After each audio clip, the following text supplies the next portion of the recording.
ಈದ್ ಉಲ್ ಫಿತರ್ ಹಬ್ಬದ ಶುಭಾಶಯವನ್ನು ನಾಡಿನ ಸಮಸ್ತ ಜನರಿಗೆ ಬಹಳ ಪ್ರೀತಿಯಿಂದ ನೀಡಲಿಕ್ಕೆ ನಾನು ಸಂತೋಷ ಪಡ್ತಾ ಇದ್ದೇನೆ. 30 ದಿವಸಗಳ ಕಠಿಣ ಉಪವಾಸವನ್ನಿಟ್ಟು ಬೆಳಗ್ಗೆ 5 ಗಂಟೆ ಆಜಾನ್ ಆಗೋದ್ರಿಂದ ನಮ್ಮ ಮಗರಿಬ್ ಅಂತ ಹೇಳಿದರೆ ಸೂರ್ಯ ಮುಳುಗುವ ಹೊತ್ತಿಗೆ ಮಗರಿಬ್ ಅಂತೇಳಿ ಹೇಳ್ತಾರೆ. ಆ ಸಮಯದವರೆಗೆ ಒಂದು ತೊಟ್ಟು ನೀರನ್ನು ಸೇವಿಸದೆ ನಾವೆಲ್ಲ ಉಪವಾಸ ಬಿಡಿದು ಇವತ್ತು ನಮ್ಮ 5 ಫರ್ಜ್ಗಳು ಆಧಾರ ಸ್ತಂಭಗಳು ನಮಾಜು, ಝಕಾತು, ಅದೇ ಥರ ಈ ಒಂದು ಉಪವಾಸ, ರಂಜಾನ್ನಲ್ಲಿ ಉಪವಾಸ ಮತ್ತು ನಮ್ಮನ್ನು ನಾವು ನಮ್ಮ ಕಲ್ಬಿನಲ್ಲಿ ನಮ್ಮ ಆ ಧರ್ಮದ ಬಗ್ಗೆ ವಿಶ್ವಾಸವನ್ನಿಡುವಂತಹದ್ದು ಮತ್ತು ಹಜ್ಜಿಗೆ ಹೋಗುವಂತಹದ್ದು, ಇದೆಲ್ಲ 5 ಪ್ರಮುಖ ಪಿಲ್ಲರ್ಗಳು. ಇಂತಹ ಸಂದರ್ಭದಲ್ಲಿ ನಾವು ಭಾಳ ಪರಿಶ್ರಮದಿಂದ ಉಪವಾಸವನ್ನು ಹಿಡಿಯುವುದು, ತದನಂತರ ಆ ಝಕಾತ್ ಅಂತ ಹೇಳುವಂತಹದ್ದು, ನಾವು ಒಂದು ವರ್ಷಕ್ಕೆ ಎಷ್ಟು ದುಡಿಯುತ್ತದೆ ಬಜೆಟ್ನಲ್ಲಿ ಅದರಲ್ಲಿ 2.5% ದುಡ್ಡನ್ನು ನಾವು ದಾನ ಮಾಡಬೇಕು. ಇದು ಕಡ್ಡಾಯ, ಅದು ನಾವು ಯೂಸ್ ಮಾಡುವಾಗಿಲ್ಲ.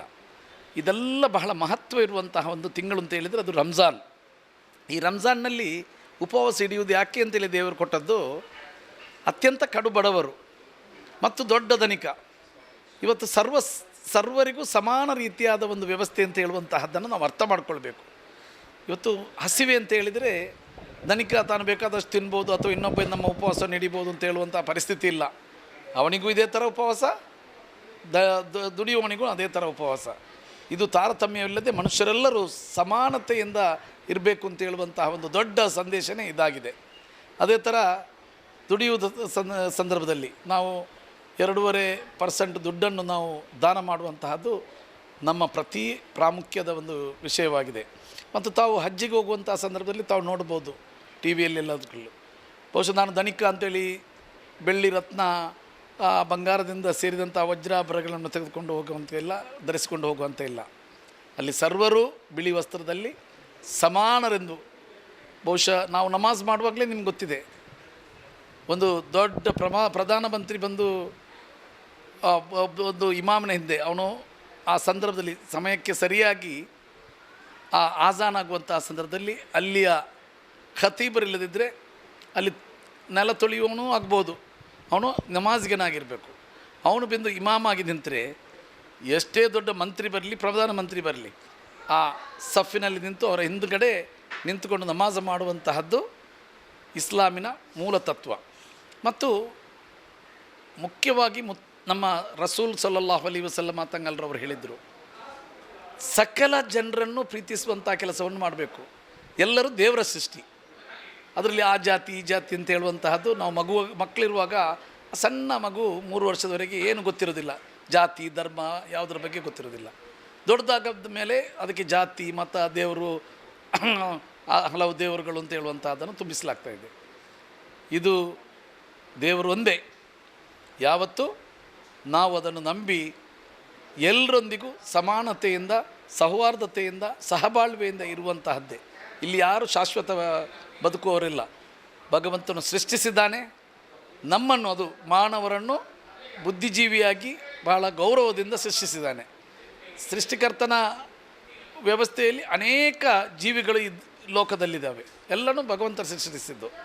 ಅದು ಪ್ರಾಣಿಗಳಿರ್ಬೋದು, ಪಕ್ಷಿಗಳಿರ್ಬೋದು, ಅಥವಾ ಏನೇ ಇರ್ಬೋದು, ಅದು ಭಗವಂತ ಸೃಷ್ಟಿಸಿದ್ದು. ನಮಗೆ ಜ್ಞಾನ ಕೊಟ್ಟು ಬುದ್ಧಿ ಕೊಟ್ಟು ನಮ್ಮನ್ನು ಮಾಡುವ ರೀತಿಯಲ್ಲಿ ಇವತ್ತು ಸೃಷ್ಟಿಸಿದ್ದಾನೆ. ಇಂಥ ಸಂದರ್ಭದಲ್ಲಿ ನಾಡಿನ ಜನತೆಗೆ ಒಂದೇ ಸಂದೇಶ, ನಾವೆಲ್ಲರೂ ಒಂದಾಗಿದ್ದುಕೊಂಡು ಒಗ್ಗಟ್ಟಾಗಿ ಭಾರತ ತಾಯಿಯ ಹೊಟ್ಟೆಯಲ್ಲಿ ನಮ್ಮನ್ನು ಭಾರತ ತಾಯಿ ಹೊತ್ತಿದ್ದಾಳೆ.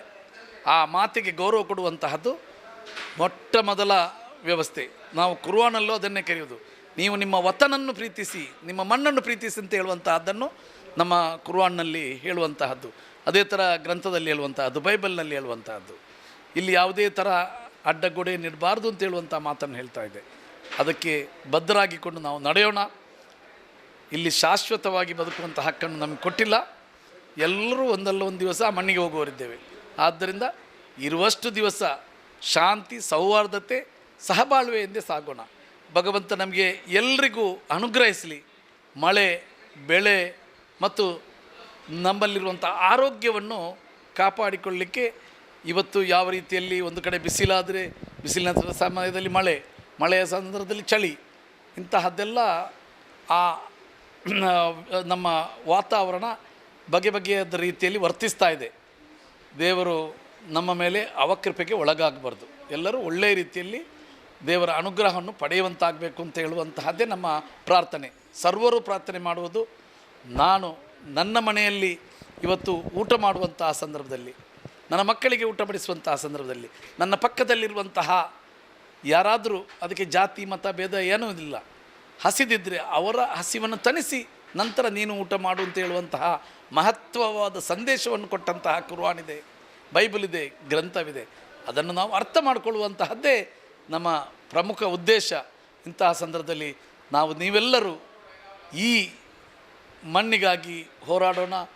ನಮ್ಮ ಈ ಸಹೋದರತೆಗಾಗಿ, ಭಗವಂತನ ಕೃಪೆಗಾಗಿ ನಾವೆಲ್ಲರೂ ಒಂದಾಗಿ ಬೇಡೋಣ ಅಂತ ಹೇಳುವಂಥ ಸಂದೇಶದೊಂದಿಗೆ ಪ್ರೀತಿ, ವಿಶ್ವಾಸ ಜನರಲ್ಲಿ ಹೆಚ್ಚುಗೊಳ್ಳಿ, ನಾವೆಲ್ಲರೂ ಸಹೋದರತೆಯಿಂದ ಬಾಳೋಣ ಅಂತ ಹೇಳುವಂಥ ಸಂದೇಶವನ್ನು ಈದ್ ಸಂದರ್ಭದಲ್ಲಿ ಈ ಕಳೆದ 30 ದಿವಸಗಳ ಉಪವಾಸ ಇರ್ಬೋದು, ತರಾಬಿ ನಮಾಜ್ ಇರ್ಬೋದು, ಅದೇ ಥರ ಎಲ್ಲ ಫರ್ಜ್ ನಮಾಜ್ಗಳನ್ನು ನಿರ್ವಹಿಸಿ ಉಮ್ರಾಕ್ಕೂ ಹೋಗುವಂಥ ಕೆಲಸವನ್ನು ನಾನು ಆ ಸಂದರ್ಭದಲ್ಲಿ ಮಾಡಿ ನಮ್ಮ ಎಲ್ಲ ಕರ್ಮಗಳನ್ನು ಅಲ್ಲಾಹು ಮನ್ನಿಸಬೇಕು ಅಂತ ಹೇಳುವಂತಹದ್ದೇ ನನ್ನ ಒಂದು ಸಂದೇಶ.